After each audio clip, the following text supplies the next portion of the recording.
والضحى والليل إذا سجى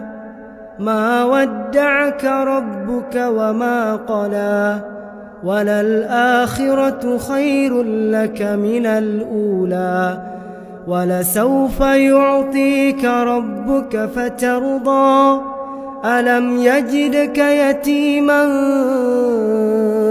فآوى ووجدك ضالا فهدى ووجدك عائلا فأغنى فأما اليتيم فلا تقهر وأما السائل فلا تنهر وأما بنعمة ربك فاحكم.